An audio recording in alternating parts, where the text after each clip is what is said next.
tough one to get over, obviously, but we moved forward. We watched the film, and now we're preparing for Cal. And we're going to put together a good week of preparation and practice, and go out and play our best on Saturday afternoon in our final regular season game. So I think our guys are, they're resilient, and they bounced back well, and we had good meetings this morning, and so we're moving on.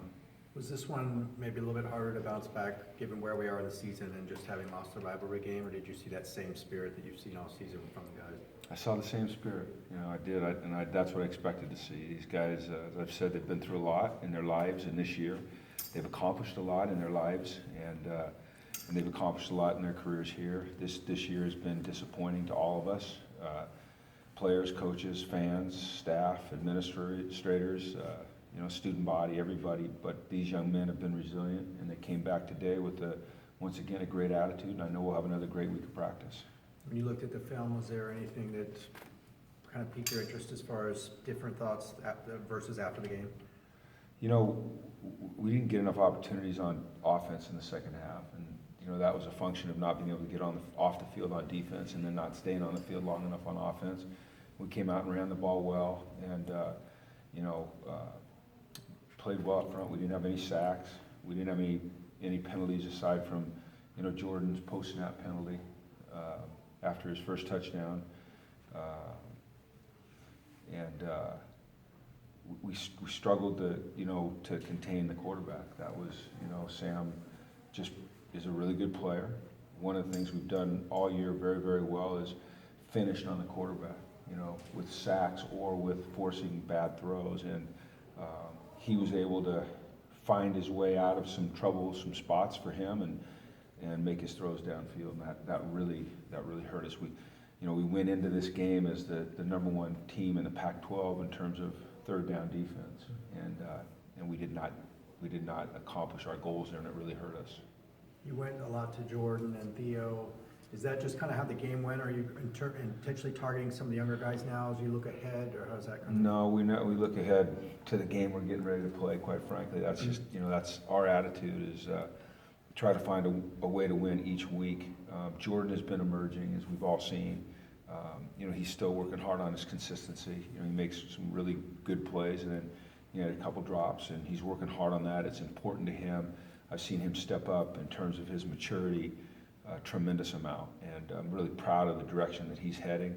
Theo has been making strides, and he's proven to be a guy that can make plays, and where the ball is thrown is quite often a function of the coverage that we're getting and the reads that that Mike's making. But those two guys are doing some good things. Kenny Walker started, I believe, the last couple games, but hasn't been too involved. Is there? Are guys really focusing on him? Is he still recovering from the concussion a little bit? Or? No, not the concussion. We would never put a young man out there that was still recovering from a concussion. In order to play, you have to be fully recovered from a concussion, but he does have some lingering effects from his ankle. You saw that he didn't practice as much last week as we'd like him to. And sometimes we didn't have many plays on offense, and the week before he got hurt, that's why he didn't play a lot of plays. And then this week he fought his way back, and I commend him for that. I mean, the way he got back to being able to play on Saturday was pretty impressive. A week ago, this time, we didn't think he'd be able to play against USC, but he did. But he was a little bit limited. So that's really why the last two games you haven't seen him as much. One because of injury, because of injury, and then this week because of injury and because of a limited number of plays. Getting to 6-6 was a big goal for you guys. Obviously, there's still a possibility for a bowl game at 5-7. Have you guys talked about that? Yeah, we've talked about it, but I haven't talked to Dan about it, and until I talk to Dan about it, I don't think it's right for me to really comment on my feelings about it. I think it's important that any decision that was made with regards to that would be led by Dan, a discussion with Dan. Do you have you just answered this, but well, I mean, I like to play football. Okay. But I also respect our athletic director and would not want to say anything dogmatic without discussing it first with him. You talked about how those December practices would be beneficial. How beneficial would that be, just to have that? Very. Yeah, very, you know, you get, any chance you get to go out and compete, you have a chance to get better, you know, and getting repetitions allows us to get better. And, you know, you kind of asked about the young guys, you know, the Theos and the Lazes, and there's many other young guys. And, you know, one way for them to develop is practice. Another way is obviously for, you know, competition, game. But we'd have a chance to go out of that field and create competition and practice. We'd have a chance to create some periods where we could work in some of the guys that are redshirting as freshmen and really get them, you know, good quality repetitions as we get ready to go into winter and then into spring. So, but like I said, you know, the most important thing here is trying to get a win on Saturday, and then, you know, sitting down with Dan, if we were to have that opportunity, and making the best decision for our football program and for this university with his guidance.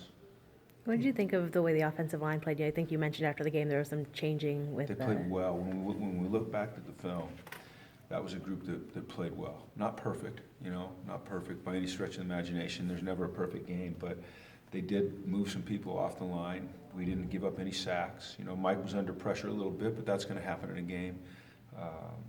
They actually played fairly well, considering, you know, not having Colton and not having Kenny Lasley. You know, I thought that Andre took a step forward. I thought that Connor played well.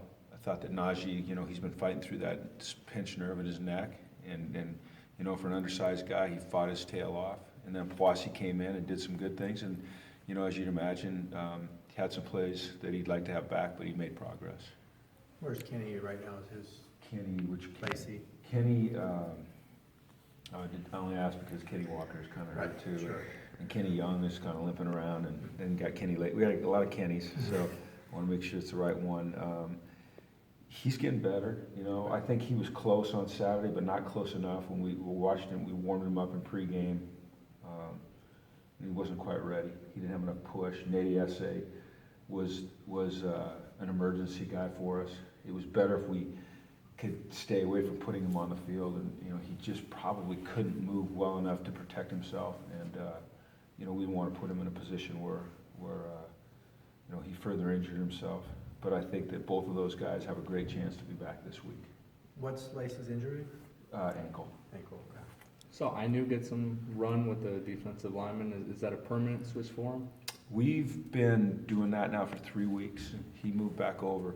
What we did on Saturday and we did last week against Oregon State is we'll put him in some run situations at defensive end, you know, to give us some more mass. He's still doing things on offense and on special teams, but he's a guy that came in a few weeks ago and said, just, I can do both. Let me just help. And so we're just trying to fit him in some spots where he can, you know, give us a little bit of help and take a little bit off attack, and Matt and Jacob and those guys, and so it's good to see that. Have you gotten what you thought you would get out of the fullbacks, him and Cam? I know that they both kind of. Well, it hurt because early, you know, Cam had the concussion, and so we kind of had to alter some things early. I knew early was doing some good things, and you know, we've kind of moved into a little bit more of a 3 wide receiver, a tight end set lately. But you know, I think Ainu's a good football player. I think Cam is a really good football player. You know, Cam's like Ainu. You know, when we stopped really focusing on using a tight end a lot, Cam said, well, let me play linebacker on scout team. You know, so he's been warming up and doing all the individual with the linebackers. And then he goes and plays scout team linebacker, and then he can just flip over in our fullback stuff and play on offense. So it's great to have young men that really, rather than, you know, going and trying to find a place to hide when they're not playing a lot, say, hey, give me something to do. I want to help this team. I love that. What do you see out of Cal and the challenge they present? Well, they spread the field well. They throw it very well. You know, they get you in pass situations, and they've got a good running game. I think the quarterback, you know, a veteran guy who's playing with a lot of confidence, and they can score. You know, they opening play against Stanford the other night to take a 5-yard slant and turn it into a long run for a touchdown. This is always an important game to both of us. Defensively, they play hard. They're not ultra complex, but they play hard. So, you know, I think it'll be a great game. And you know, what we're going to do is we're going to have a great week of practice and preparation, and we're going to be focused. And we're going to go up there and we're going to play as hard as we can possibly play, which is what our guys do every week, you know. And, you know, one thing that I can say with absolute certainty about this football team, our football team, is that they never give in, they never blink, they never give up, they keep playing hard. And I appreciate that about these guys. Jim, you had a nice moment with the seniors before kickoff on Saturday. Can you just talk a little bit about that group and like what they've meant to the program? Yeah, they've changed everything here. Like I said after the game, my press conference, or I might have said it on the radio with Wayne, you know, the great things that these young men have done for this program have been camouflaged by our record this year. You know, they've been, you know, overshadowed by, you know, sitting here at 4-7. But, you know, they've come in here and they've created a culture, they've created a standard of character, of work ethic, of attitude. You know, that brand new football facility that's being built over there that's going to stand here for years is going to be, you know, a great attribute to this program. I think is a testament to the young men that are graduating this year and the young men that are still on this team. You know, they're building it essentially. I think that they've changed the perception, and I think they've changed the expectations of UCLA football. And you know, I appreciate that about these guys. And they've just kept a tremendous attitude the entire time here. They are, you know, doing tremendous in school. They're going to graduate. Many of them already have, you know. So they've accomplished an awful lot, and they've come an awful long way, and they've meant an awful lot to this school and this program, and I really appreciate them. All right, thanks, Jim. Okay.